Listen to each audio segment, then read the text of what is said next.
Today we talk about AMH, anti-Müllerian hormone, the fertility blood test that tells us something important, but not always what patients think it tells us. I'm Dr. Mark Amols, and this is Taco Bout Fertility Tuesday.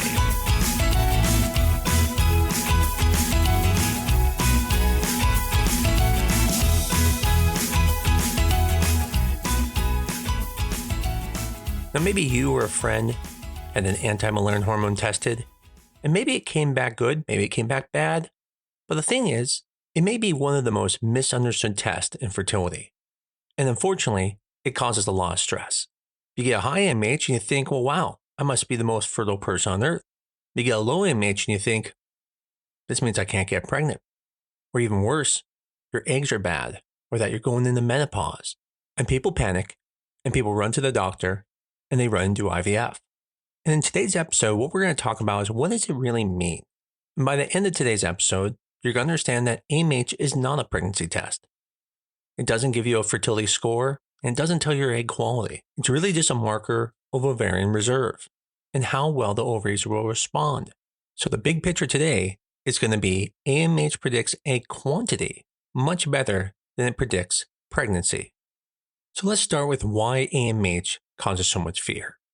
See, AMH is often presented to patients as a fertility test.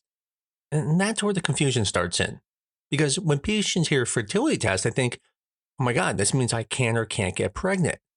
But that is not what AMH tells us. As I mentioned before, AMH is a marker of ovarian reserve. And ovarian reserve refers to egg quantity, not really egg quality. The problem with the word ovarian reserve is it's a grab-bag term.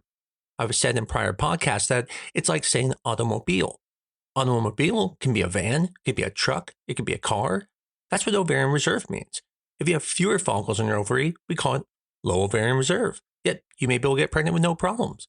And AMH that is low may also mean you may not respond very well to medications, but doesn't mean you can't get pregnant. I joke around a lot and I say, ovarian reserve is really a measure of how many eggs you can make compared to your peers.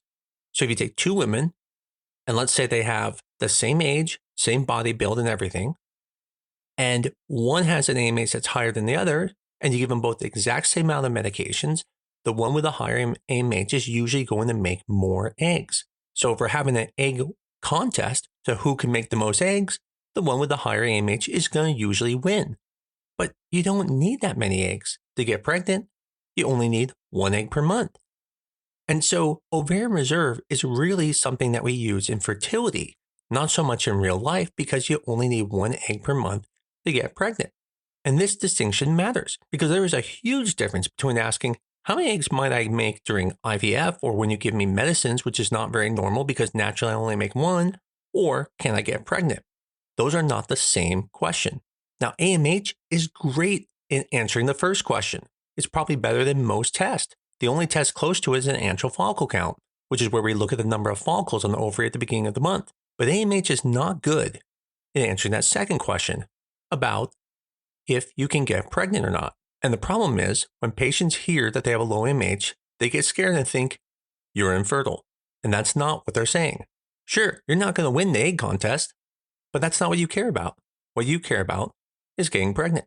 So it's important to understand low AMH does not mean zero eggs. Low AMH does not mean bad eggs. Low AMH does not mean you cannot ovulate and get pregnant. And that means pregnancy is possible. So then, what is AMH? Well, AMH stands for anti-Müllerian hormone. It's a hormone made by the cells surrounding the small developing follicles in the ovary.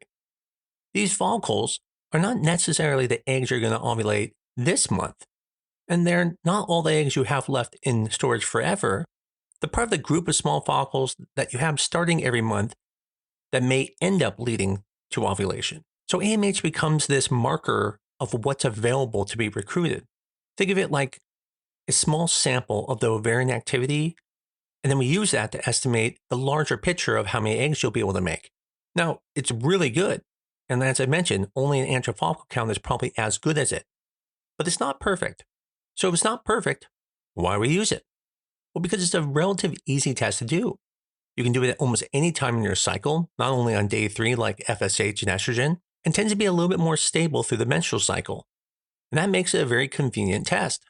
Unfortunately, that convenience doesn't answer every question. And that's why many doctors will use that test with other tests. Think of it like a tool in the toolbox.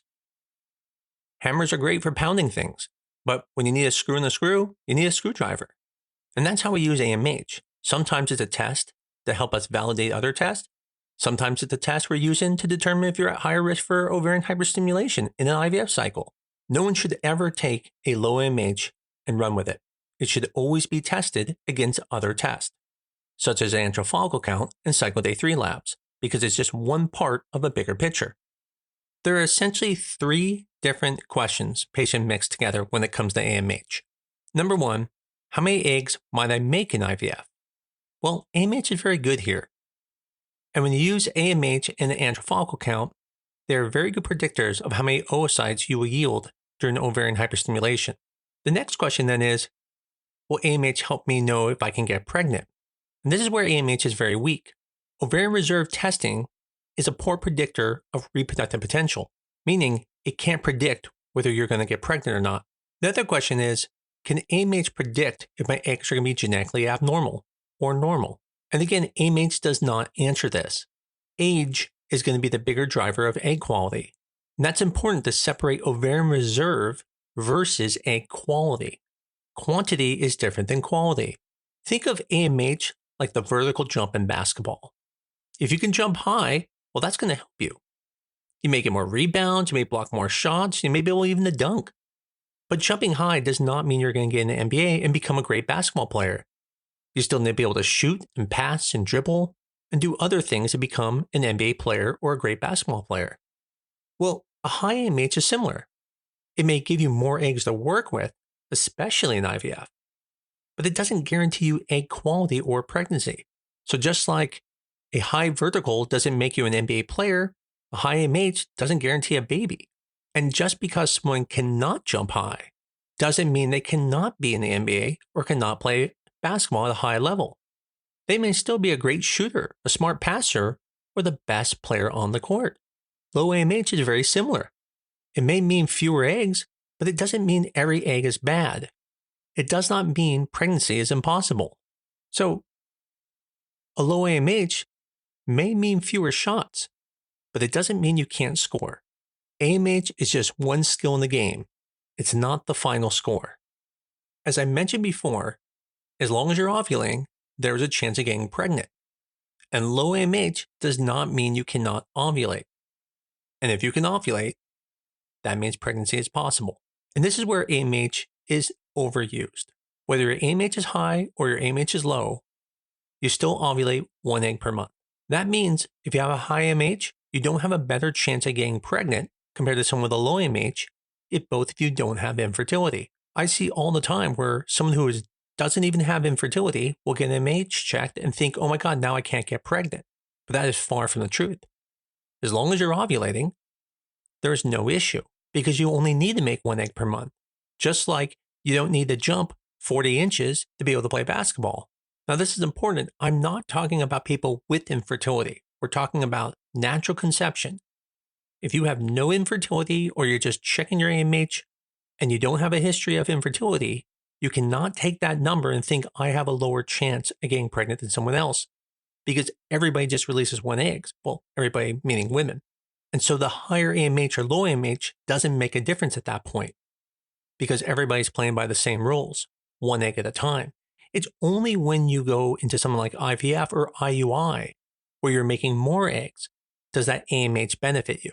And this is why a low AMH does not automatically mean you cannot get pregnant naturally. And if that egg releases and that tube is open and the sperm is present and the egg is good, pregnancy can happen. And don't take my word for it. Studies have backed this up, showing that women trying to conceive naturally have shown that AMH is not a strong predictor of who will get pregnant, especially in women without a prior diagnosis of infertility. And this is extremely important because a low AMH can scare patients into thinking they are going to have issues. And that is not accurate. Now, it doesn't mean low AMH doesn't mean time matters. Sure, if you have a lower AMH, we're going to get into why that may matter. Maybe a low AMH may say, hey, I may need to start my family sooner now. And even if you're not infertile, but maybe you want to do things like family balancing, a low AMH might tell you it may be a little harder for you because you won't make as many eggs. But what it doesn't say is it doesn't say whether those eggs are going to be good or not. It just tells us how many eggs are likely there. So think of natural conception like a basic pickup basketball game. You don't need to jump 40 inches in a basic pickup game because most of the people there can't do that.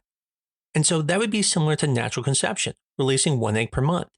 And so having a high AMH is not going to help there. But when you get to the NBA, now everyone there can jump pretty high. And so a higher AMH, meaning a higher vertical jump, is going to benefit you. And that's why in IVF, a higher AMH usually benefits you because that is a numbers game. In IVF, we're not trying to get 1 egg like natural conception. We're trying to recruit multiple follicles so we can retrieve multiple eggs and develop multiple embryos. If you're someone who does have a low egg quality, making more eggs is going to help because now you have more chances. It doesn't mean someone can't get pregnant with a low AMH. It just means you're not going to make as many eggs. We usually break this into low responders, normal responders, and high responders. Low responders are going to be people with an AMH under 1. Doesn't mean everyone will make fewer eggs. It's just saying you'll make fewer eggs compared to people who have an AMH above 1, especially people who have an AMH above 1.5. The normal responders are going to be in that 1 to 2. The high responders are going to be people above 3. And anyone above 4, we're thinking like polycystic ovarian syndrome or polycystic ovaries. Where this benefits us as doctors is now we can pick the protocol that's best for you. I don't want to use a strong stimulation protocol if you're a high responder, or I'm going to put you into ovarian hyperstimulation. On the same token, if I think you have lower ovarian reserve, I also don't want to put you on a weak protocol because I won't get as many eggs as you can make. The goal isn't for everyone to make the same amount of eggs. The goal is to get the best out of you. Now, you're probably thinking, well, great, a high AMH is going to put you in a better chance.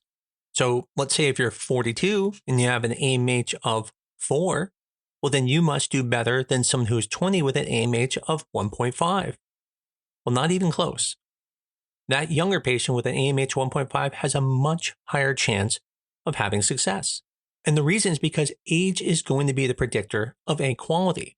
Sure, the 42-year-old is going to win the contest of who makes the most eggs. Absolutely. But an AMH doesn't always mean better. In that situation, age is going to be the better predictor of success because most of the eggs that the person with a high AMH is going to make is going to be poor quality.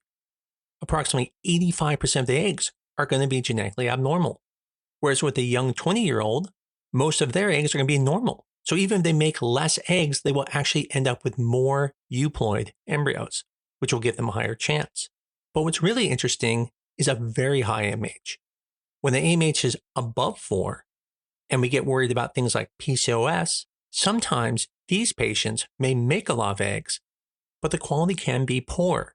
Now, it's a little bit different this time. It's not due to age, but it's more about the response of the high stimulation and how it affects things like inflammation and insulin levels in their body, and that can create an environment that lowers the quality of those embryos. So they're not genetically abnormal, but the environment caused them to reduce in quality, leading to lower chances of implantation. And you've probably seen this. You probably saw on Facebook where someone said, oh, I got 42 eggs, but only 2 embryos. And that scares people because they think, wow, I only got 15 eggs. Am I going to end up with no embryos? Well, it's different because although they made a lot of eggs, those eggs didn't have the same quality.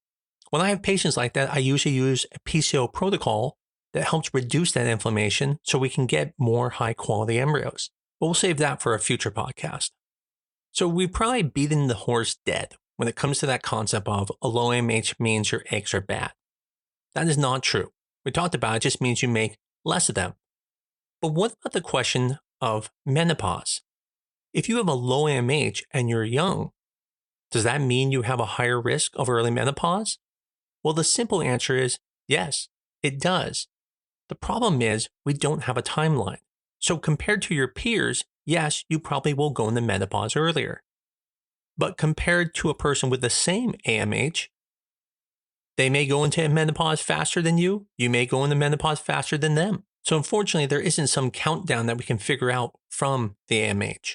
And this is what research shows, that AMH predicts time to menopause by estimating the risk of early menopause, but individual predictions remain imprecise. And going back to our basketball analogy, someone who comes into the league with a ton of skills that can jump very high and move very fast, even as they get older, they're probably still going to be better than most people because they came in with such higher tool sets. But if someone already comes in a little bit slower, can't jump as high, well, their career may not be as long. So it's important to understand the distinctions here. Low AMH is not the same as menopause. Low AMH is not the same as premature ovarian failure. Low AMH may say you may go into menopause early, but it cannot predict when.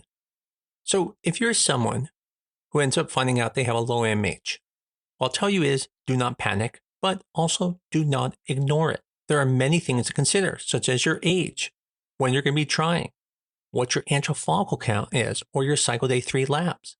If you have a normal AMH, but you're 42, you should be worried because being 42 is the bigger prediction of whether you're going to get pregnant or not. But if you're also 22 and you have a very low AMH, let's say 0.5, then you don't need to panic, but now you might need to either preserve your fertility with egg freezing or think about having children sooner because you don't know how much that's going to affect you in the future. Because we just talked about, it doesn't mean you won't be able to get pregnant. But the thing is, everybody has about a 15% chance of infertility. And if you are one of those patients that has infertility and your AMH is low, then it just makes everything harder. So what a low AMH means when you're younger is that you have to start thinking about things sooner. Whether that's egg freezing, whether that's having your kids sooner, you just need to think about these things. It also matters how many kids you want. If you're just wanting 1 kid, maybe don't panic much. If you're wanting 9 kids and your AMH is low, well, then you need to start thinking about preservation. Because to have 9 kids is over a span of 12 to 15 years, and that low AMH may say it's going to get hard for you near the end. And this is why probably the most important thing to do is when you have an AMH that's low, make sure you talk to a fertility doctor, not an OB/GYN, not a naturopathic doctor, but a fertility doctor. They're great doctors, but for this, you want to talk to a fertility doctor. And if they tell you the sky is falling, then you might want a second opinion. In the end, a low AMH is important information, but do not freak out about it. Talk to someone first, look at the other test, and then, with a fertility doctor, figure out what your best course of action is. Because in the end, AMH is not a fertility score. It's not an egg quality test. It's not even a pregnancy predictor. AMH is the best tool when used to estimate ovarian reserve and predict how the ovaries may respond due to stimulation. It may give us information about ovarian aging and menopausal timing, but what it can't do is it can't tell you whether the next egg you ovulate can become a baby. In the end, AMH tells us how many eggs we may have to work with. It does not tell us whether one of those eggs is the one that's going to lead to our miracle baby. If you, or maybe a friend or family member, have been told they have a low AMH, let them know about this podcast. This may help them with some of the stress that comes with being told that you have a low AMH. If you go into Google, it may create a lot of stress. So this podcast may let them have a little bit more relief knowing that it doesn't mean that they can't get pregnant. As always, if you like this podcast, please give us a 5-star review on your favorite medium, tell your friends about it, but most of all, keep coming back. I look forward to talking again next week on Taco Bout Fertility Tuesday.